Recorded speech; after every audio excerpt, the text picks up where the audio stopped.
Hello everyone and welcome to another Warcraft 3 replay commentary. Today I'm once again not going to cast alone. We're gonna cast an old game which was played back in September of 2004, and actually I have today with me one of the people who was involved a lot in the scene back then and who used to host a lot of these games. And my co-caster today is Patrick. Hey, how you doing, Andy? Thanks for having me, man. Yeah, so today we're gonna watch, as I said, a replay from September of 2004. So we've just talked about it. Almost 12 years old by now. 12 years ago. Yeah. And it is from a Wc3 clan war between 4 kings and DKH. And it's between FoV, the undead player here on the top of Turtle Rock in red, and TrueSHot, the nightelf player. I don't want to lose too much time talking about him.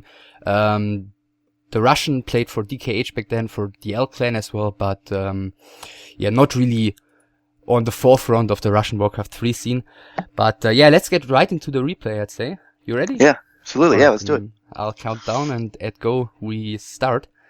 3, 2, 1, go. Got it. Alright, so you want to tell the people a little bit about your role back then in the Warcraft 3 scene? Absolutely. It kind of happened, it happened by accident. I remember that WC Replays, for a while, they held a weekly tournament like every Sunday. And I remember, I was so into it, and I was so into Warcraft at the time, that I decided to, go to the Northrend, I guess, gateway, and go to the channel. And really all I could do, I wasn't, too skilled, so all I could really do was host games for whatever players I could. And eventually I did enough games to where 4K, pretty prominent players started, directly recruiting me to do a lot of these games. And from there it kind of took off, especially when several of the 4K players went to Korea to train and get better, and they still participated in tournaments against the European guys. So I was basically hosting all those games, and it was pretty rigorous, actually. I mean, these guys would have me up at like 2 a.m, hosting games. Yeah. But it was fun. I got to know the players a little bit intimately. Just it was really cool experience, especially having watched these guys and then idolizing them, Grubby, all those legendary players. So for those of you who don't know what he's referring to, back in the day, I think Grubby, Todd, FoV, Zeus, and Fury went to Korea to practice there and participate in Korean leagues. I think those 5 were in Korea. Maybe you it was the majority of the games that I hosted were for Grubby, Todd, and FoV. Fury on occasion, Zeus on occasion, but those were the guys that were really out there. I mean, literally training. Like this was like a sport for them. It was pretty interesting to see. They really went all out on it. Yeah. And you are in US West somewhere, right? Yeah, I'm in Los Angeles, California. Ah, okay. So pretty far to the west. Maybe let's just take a quick look at the game before we continue talking here, because FoV, as we can see, is doing a super fast hack even without altar, as I've been told, before starting his tech, so super early, whereas TrueShot is going for Keeper and no tech yet at all, getting a Hunter's Hall and an Agent of War, so seeing some rather unconventional openings from both sides, especially FoV. Yeah, Keeper first. Pretty rare. Yeah, so just another quick word about back in the day. Can you remember, was there the Garena, or as it was called earlier, was there the GG client already, or was it actually just hosting in Battle.net back in the day? It was hosting in Battle.net for the most part. I can't remember what realm or whatever I would go to. I can't remember that, but I remember that I guess it was the same level of lag for both of them wherever they were. It was never ideal, but it was the best of a tough situation. All right, so let's maybe take a quick look at the game finally. So we do see a Tree of Life on the right-hand side of the map. So TrueShot is going for a quick expansion here together with this Keeper and a second Agent of War. So he's probably not going to take for quite a while here.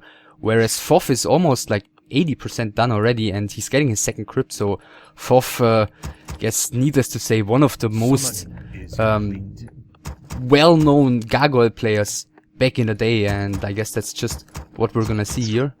A really late hero. This hero's not even out yet. It's been 4 minutes. Yeah, Death Knight just out. Keeper has just started creeping here with his first 2 hunts, is level 1.5. We've seen him previously cancelling the shop of the undead, which had to be rebuilt in the back of the base, but yeah, as the hero has just come out now, I think that didn't throw him back too much. But tier 2 has finished already. Wow. So what are we expecting to see here? You know, I think I've never really seen a build like that before. But I mean, already tier 2 hero out. FoV was always like the player to watch. Even the other 4K guys, appreciated his skill as far as conventional and unconventional strategies. This being a perfect example. Yeah. So I do remember Grubby even in his commentary was always talking about how smart of a player FoV actually was and how he looked up to him back in the day. And yeah, we see gargoyle production by FoV. We see FoV actually. Wow, he didn't scout the expansion. He scouted the bottom right spawn position, but he missed it with the skeleton. He went around the wrong path, basically. And it just ran out. He didn't see it. So yeah, skeleton has run out, as you said, and level 2 for both of the first heroes soon. Yep, right there. I remember Grubby always talking about how he would practice against FoV, his undead play, or practicing 4 undead matches, and hardly ever win. Probably 3 out of 4 times he get beat. And that's crazy because, Grubby's so good. It's legendary. But even this, that's how good FoV was. Yeah, but, as long as he's able to show his skill when it really matters, I guess. Right. Grubby did just fine. Right.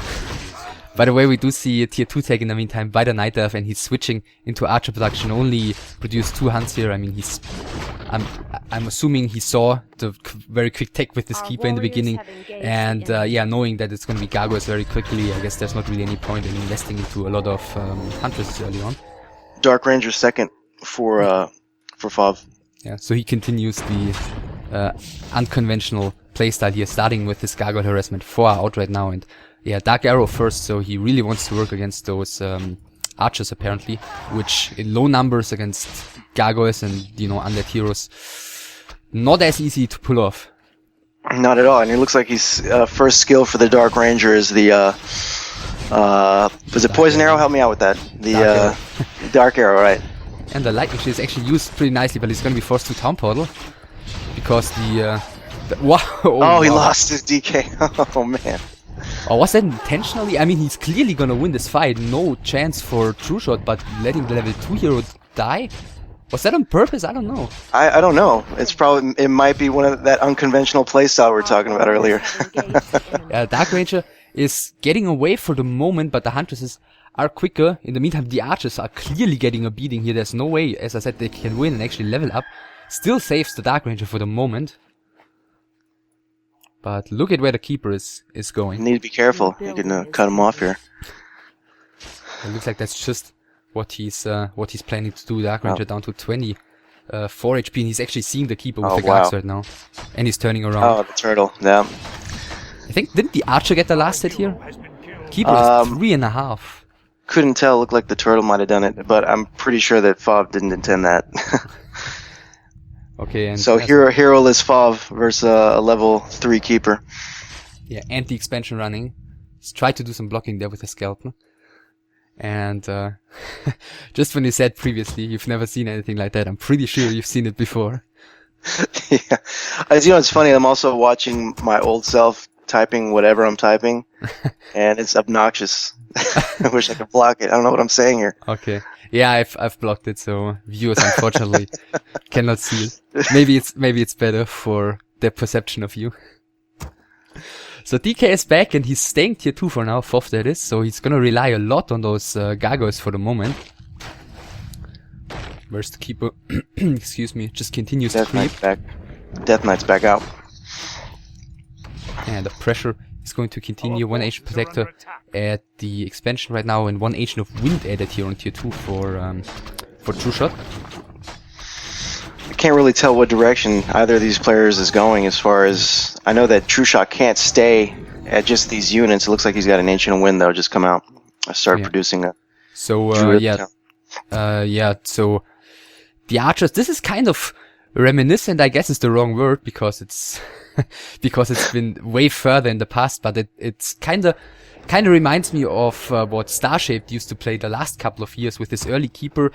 He'd also go for hunts to gain map dominance early on, but I guess in this case that wasn't really a necessity, as FoV didn't go for any early units. And then get the expansion, just heavily outmass the undead opponent with a lot of weak, cheap units and just having a way larger army. And because you can afford them. Right, they can just spit them out. Firelord second. So both of the players continue being crazy in this game. And I guess the Firelord with the lava spawns is just supposed to add to the large number of units that are gonna do very well against gargoyles. Right, looks like they're staying at tier 2, actually, the both of them for the time being here. Yeah, gargoyles doing some more harassment. There's plenty of units to defend here, but I guess the one thing going for FoV at the moment is the mobility advantage. In the meantime, Slaughterhouse and Temple of the Damned actually for FoV, and he's, as you said, he's staying tier 2, so this... Yeah, is this going to be just a huge tier 2 push against the expansion? Perhaps. I mean, it may look like a summon versus summon battle. I mean, depending on what units he gets from the Temple of the Damned, it looks like he's going for he's getting Necromancer, right? And the Meat Wagon. So Necro Wagon by FoV as a transition away from his massed gargoyles against Keeper, massed Riot's Talents, and the Firelord. So yeah, going wild here.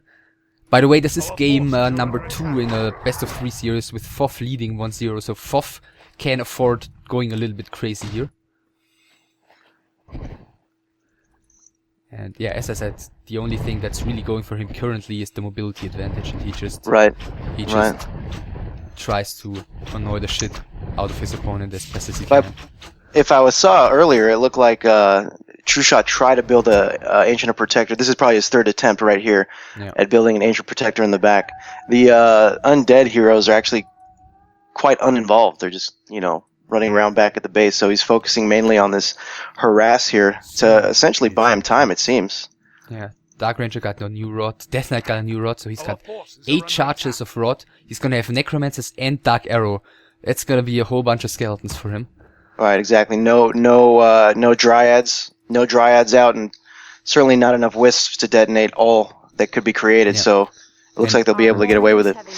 And if you look at the vision of his opponent of TrueSHot, he didn't see the Temple of the Damned at all thus far. So he's not going to be able to prepare properly. Right. In the meantime, getting another big creep camp though. Wind of Mana Stealing, not what he was hoping for, certainly. Looks like there's a potion of greater healing on the Death Knight, which is going to come in handy, I'm sure. Yeah, he's definitely gonna have to make use of that, and it looks like FoV doesn't want to save up for too long here anymore. He's getting another statue, a third Necromancer, but he's moving out of his base already, so doesn't want to give the chance to his opponent to boost up too much here. He's 12 supply behind currently, FoV that is. And as we've said in the beginning, look at this army. It's almost only archers and talents. He's gonna have to heavily outmass the opponent, who's superiorly attacked, but who has the way smaller army size and the worse economy. I just wonder the mindset that goes into sticking to these units. It seems to me like it's just, like you said earlier, a very inexpensive way to just overwhelm with a lot of units. Yeah. But eventually he's gonna have to upgrade, get stronger units, depending on how FoV plays. Well, yeah, but the thing is, he's got the economy advantage, so the pressure is sort of on FoV to break it eventually, and I guess he maybe doesn't want to spend, like, say, 500 into a tech switch into bears or something like that, and just spend everything he's got on resources. Now Townpole is coming in and the fight is about to start. Here. Yep. So, first bunch of skeletons is summoned already. The nightelf army is actually pretty decently widespread, so it's not too clumped up, it's not too vulnerable. Wisps are coming in from the bottom right now, should be detonating any second. The first bunch of ranged units of the nightelf player have already fallen. First, Gargoyle in the front is falling as well though, and yeah, so far the nightelf units are still standing strong, especially the big squad on the bottom of the fight here, whereas on the top the gargoyles are doing decent damage. Another bunch of skeletons summoned, no more wisps remaining except the one in the mine, so we're not gonna have any more dispel here as it appears, but a lot of FoV's army has melted already. Okay, one wisp out of the mine right now, and as you can see, Detonate is doing a great job, but only a few gargoyles remaining in the air, only a few necromancers remaining in the bottom, but still it looks like it might be enough for TrueSHot to hold it for now. He's going to use Lightning Shield on the Dark Death Knight uses the potion. Yeah, and he's got no more mana, so the Dark Ranger, maybe he realized just now that he's got no more mana, the Dark Ranger is not going to get away here anymore. Level 4 for the DK in the meantime. And not really a lot of steam remaining for FoV at the moment. A few Gargs, a few Necromancers, a few Skeletons still, and the Death Knight is low coiling a Necromancer, but is he going to get away? Yes, for now he is. And he's actually running back in. Oh, that's probably a mistake. He's gonna lose another hero here. 13 HP. Oh, wow. Good host, I might add. Got the TP out just in time. You see my contribution? Yeah, and Gargoyle is not in range, losing 2 more of them. Wow. Yeah, sorry. That was great for TrueSHot. Had to kind of take over there. No, that's your... Yeah, I couldn't even come close to doing that. It was too much going on. Right, but that seemed like it was... I mean, obviously a great fight for TrueSHot. I'm surprised FoV stayed in as long as he did. Yeah, so at the beginning, I think he got a little bit of decent detonates in, but there was still some steam left behind this push afterwards for FoV, and I think that's what the snowball effect that FoV is hoping for with this unit composition. You know, just get the skeletons going. That snowball effect was kind of started to roll, but yeah, he just didn't have enough anymore. I think he killed a decent number of units, though. Absolutely. I didn't expect TrueSHot to have as many wisps available to detonate as he did. So it worked out well for him. Yeah, both of them going tier 3, by the way. TrueSHot adding a couple, or at least one hunt here. In addition, let's see what is FoV adding. More necromancers. Yeah, tier 3 for both. And so far, nothing else. Did he lose all his gargoyles? I think all but one. The question is he gonna reinforce with gargoyles against this unit composition that's like the biggest anti-gargoyle that nightelf can play, right. At least with ground units. I remember that used to be, like not exactly, but this used to be the style in nightelf against undead on Lost Temple as well, where they couldn't rely on Panda, and they just got like 4 billion expansions everywhere, and DH first, Priestess of the Moon second with the aura, and just made archers, talents, dryads, and just outmassed the undead. It's interesting because, these players that, you cast and we watch, we're going to have a battle here. Okay, so hold that thought and we'll come back to it right after the fight. But FoV, wow, this is going to be difficult to fight. He needs a good position. No wisps brought though by TrueSHot, which could backfire. He potion invul on the Fire Lord, nothing on the Keeper. FoV doesn't want to fight apparently. Not if he doesn't have to. But TrueSHot, yeah, another hunt is coming across the map, and now FoV is coming in from the top, and these archers are gonna have a difficult time microing back. As you can see, he's standing in this narrow choke, and yeah, that's gonna make it rather easy for the melee units to close in on those vulnerable units one by one. And yeah, now FoV is streaming forward.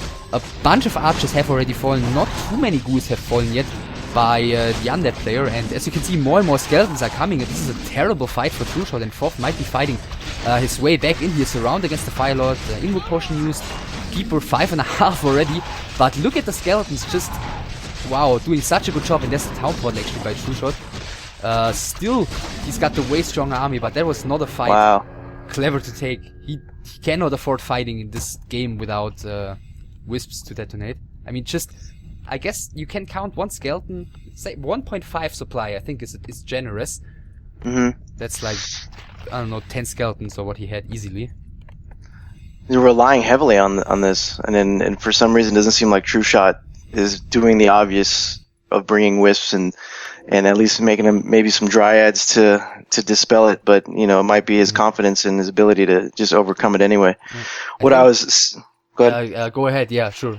No, I was saying before is that, these replays that you cast, and this one and the others, you're basically watching these guys create strategies that everyone uses now. That's the coolest thing, I think, to see. Yeah. I think that's often a wrong perception, say, with the more modern players, when it's like this isn't executed to perfection. But yeah, that's many of those games were still, like, say, the experimental period of Warcraft 3, if you will, and yeah, of course, not everything is gonna go as smoothly as it can. Talking about the Dryads, I don't know if it's cost efficient to build Dryads here against the Skeletons, because it's only single dispels. I guess you're better off with Wisps if you can afford them with the expansion that he's got right now. Because, like, one Wisp is going to get rid of 5 Skeletons plus mana on Necromancers. He's doing it well. TrueShot's heroes look pretty good as far as level. Yeah. By the way, FoV has just now, if I saw it correctly, he's just now on level 4 skilled a level 2 Dark Arrow. So I think he has skilled level 2 Silence beforehand, and that's interesting.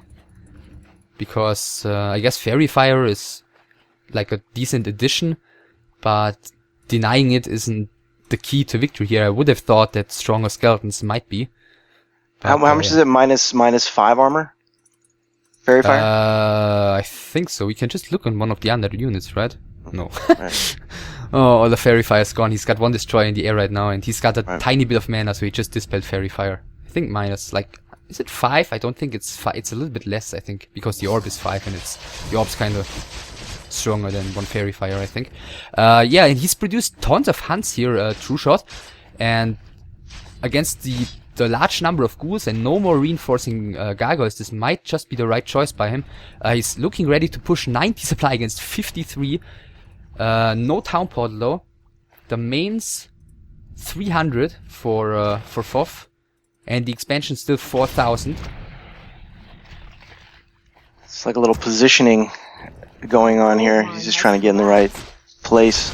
Yeah, positioning war here. FoV with 1 heal scroll, hunt, reinforcing hunt gets picked off. And yeah, he really needs a good position. 2 wisps here brought by TrueShot.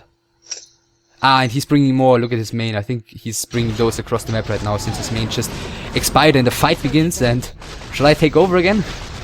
Yes, absolutely. Okay, so first coil on the Dark Ranger and Silence actually on the Wisps. Okay, yeah, that makes sense. So there's no Dispel available right now, and therefore the Skeletons are gonna be able to reign free here. Wisps are being pulled back. The front of the nightelf army is taking a huge beating actually against the ghouls, the frenzy ghouls, and the Skeletons. And in the meantime, the Firelord, as we saw in the front after getting a coil here, has fallen, and another Silence on the Wisps, and he's again not getting the Dispels in. Ghouls are charging forward. The Keeper gets level 6 here. Dark Ranger meantime level 5. Death Knight soon to be level 6. But look at the number of Skeletons. There is no Dispel available whatsoever. Oh, wow. And the nightelf player is just getting overrun here. Keeper is about to fall. He's trying to use the ultimate, but that's not working out for him. Skeletons, look at that. Skeletons are just killing everything, and TrueShot is losing the game. Oh my gosh. After pushing with 90 supply against barely over 50. I gotta admit, slightly more of a throw than I remembered it to be, but yeah, as you said. I think we figured out what that level 2 Silence was about. Wisps not detonating anything. Yeah, that's probably what that was for. Yeah, that worked out. I gotta say, I'm a little surprised that he actually that just happened. I didn't think that would go down that way. Yeah, I remembered FoV pulling a pretty crazy comeback there, because you remember basically what makes a replay past cast worthy. If you want to put it like that. But yeah, I think FoV really made the best out of a bad situation there. Yeah, want to give your opinion maybe first? I think, again, it was, me not being as technically savvy as obviously you and the players. It's something that, it makes sense in retrospect. So it kind of seemed now that FoV might have known that the situation was under control. It didn't seem like he was playing in effect. Like, it didn't seem like he was too worried as he was playing, essentially not changing up his unit composition. He kind of knew what he was going to do and when he was going to do it. Again, surprised by that outcome. I thought it would be a little bit different. Yeah, so, yeah, I think so too. I guess, the beginning was kind of unfortunate for FoV. I still don't know if it was intentional to let the Death Knight go down, like in between the two spawn positions on the bottom, because he was so winning that fight. Even after the Death Knight went down, he lost both his heroes, but he had like 7 gargoyles after the fight, and TrueSHot lost every single archer. Right. And we know it couldn't have been because of the lag, because the host was amazing. So Yeah, exactly. maybe it was some kind of either just a lapse in judgment, but or maybe he did intend it. It seemed like TrueSHot was in control the whole time, and I think maybe that was part of his tactic. TrueSHot got a little too confident, and then he ended it right there. I think one fact is also, which we've seen in the beginning, is he scouted, because I think often people are judging pretty quickly. One thing in the beginning that we've seen is that he didn't get to scout the expansion with the skeleton, and maybe he thought that the expansion wasn't up yet, and he didn't expect TrueSHot to be able to mass up such a large number of units so quickly, and maybe that's why he thought it would be smarter to let the DK go down, because he didn't expect to fall behind in terms of army size that quickly. And he didn't get an expansion the whole game. Not that I noticed. No. Wow. And yeah, afterwards, the fight in front of TrueSHot's expansion, the first big one, I think that one went fairly even. Like FoV had a lot less before the fight and a lot less after the fight.